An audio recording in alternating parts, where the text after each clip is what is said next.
হে hi everyone. তো তোমরা যারা আমার আগের মিনি ব্লগগুলো দেখেছো তারা তো জানোই আমি দার্জিলিংয়ে ঘুরতে এসেছি। আর আজকে আমি তোমাদের সাথে দ্বিতীয় দিনের মিনি ব্লগটা শেয়ার করছি। আর দার্জিলিংয়ে আমার ফার্স্টের মিনি ব্লগটা যদি তোমরা না দেখে থাকো তাহলে আমি রিলেটেড ভিডিওতে দিয়ে দিয়েছি, তোমরা চাইলে দেখে নিতে পারো। তো সেকেন্ড দিন আমরা সকালবেলা একদম রেডি হয়ে ফার্স্টে চলে গেছিলাম জুতে। দার্জিলিং জু এর টিকিট প্রাইস হচ্ছে 110 টাকা করে। আমরা 3জন ছিলাম, তার জন্য আমাদের 330 টাকা লেগেছিল টোটাল।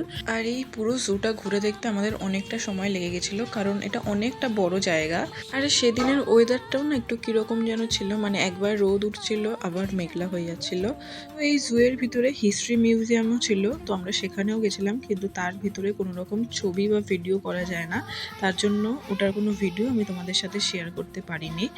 আর জুটা তো আমার খুব ভালো লেগেছে, এখানে বিভিন্ন রকমের বাঘ দেখেছি, আর সব থেকে বড় হচ্ছে এখানে আমি রয়্যাল বেঙ্গল টাইগার দেখতে পেয়েছি। তো যাই হোক, তারপর জুয়ে অনেকটা সময় আমরা কাটিয়ে সেখান থেকে আমরা চলে গেছিলাম HMI-তে। তো HMI-তেও আমি বেশি তেমন খুব একটা ভিডিও করিনি, কারণ সেখানে ভিডিও করার মতন সেরকম কিছু ছিল না। তারপর সেখান থেকে বেরিয়ে আমরা চলে গেলাম টেনসিং রকে। সেখান থেকে বেরিয়ে আজকের লাস্ট পয়েন্টে মানে টি গার্ডেনে চলে গেছিলাম। আর এই ছিল আমার দার্জিলিং এর মিনি ব্লগ। তোমাদের যদি ভিডিওগুলো ভালো লেগে থাকে একটা লাইক করে দিও। তো চলো টাটা।